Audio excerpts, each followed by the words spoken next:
ধীরে ধীরে এবার ছন্দে ফিরছে দুর্যোগ বিধ্বস্ত নাগরাকাটা। ভুটান পাহাড়ের জলে ব্যাপক ক্ষতি হয় বামডাঙ্গা টন্ডু গ্রামের, আর জলে তোড়ে ভাঙে টানাটানি ব্রিজ। অস্থায়ী লোহার পাত দিয়ে সেতু সংযোগ করা হয়েছে।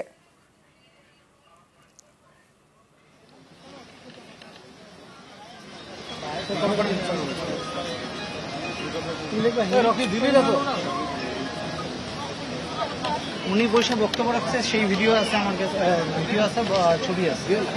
আপাতত হেঁটেই চলছে যাতায়াত। সেই ছন্দে ফিরছে নাগরাকাটা। অস্থায়ী যে ব্রিজ তৈরি করা হয়েছে, কাঠের সেতু, আর সেই কাঠের সেতু দিয়েই হেঁটেই চলছে যাতায়াত।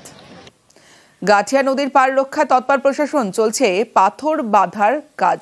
দেখছেন সেই ছবি।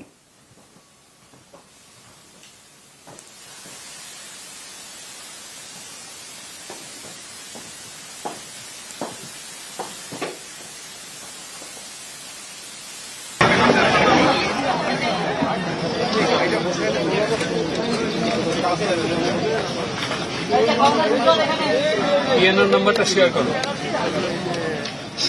বানিয়েছে, মানে সিঁড়ি দিয়েছে, ওইখানে পার হচ্ছি এখন।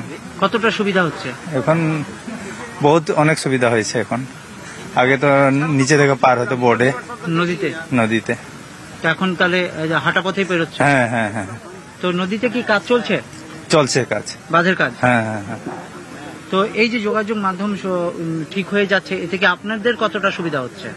অনেক সুবিধা হয়েছে আজকে থেকে।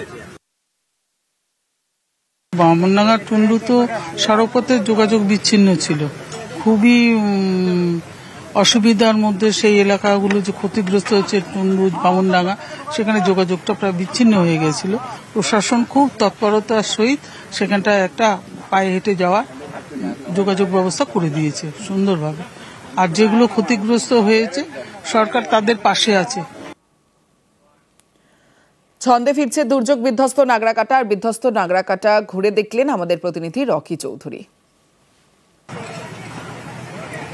ভুটান পাহাড় ও সমতলে অবিরাম বৃষ্টির ফলে ডুয়ার্সের বিভিন্ন এলাকা ক্ষতিগ্রস্ত হয়েছিল, যার মধ্যে নাগরাকাটা ব্লকের বামনডাঙ্গা এবং খেরকাটা এলাকা বেশি ক্ষতিগ্রস্ত হয়।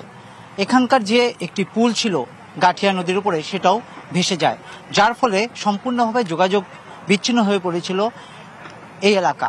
প্রশাসনের তরফ থেকে ইতিমধ্যেই এখানে অস্থায়ী একটি ব্রিজের কাজ করা হয়েছে, এবং যার মাধ্যমেই এলাকার মানুষ এখানে যাতায়াত করতে পারছেন। এবং প্রশাসনের তরফ থেকে যে সকল জিনিসপত্র রিলিফের, তা নিয়ে আসা হচ্ছে এই এলাকায়। তার পাশাপাশি এই নদীর পাশে যে বাঁধ ছিল, সেই বাঁধটিও কিন্তু ভেঙে গিয়েছিল। সেই বাঁধে অস্থায়ীভাবে কাজ চলছে, যাতে নদীর জল পুনরায় গ্রামে না ঢুকে পড়ে। আর এই কাজ হওয়াতেই খুশি সাধারণ মানুষ, কারণ ধীরে ধীরে ছন্দে ফিরছে বামনডাঙ্গা, খেরকাটা এবং টন্ডু বস্তি এলাকার মানুষের জীবন। জলপাইগুড়ির নাগরাকাটা থেকে ক্যামেরায় সঞ্জয় মণ্ডল এবং বিশ্বজিৎ মিশ্রার সঙ্গে রকি চৌধুরী, নিউজ 18 বাংলা।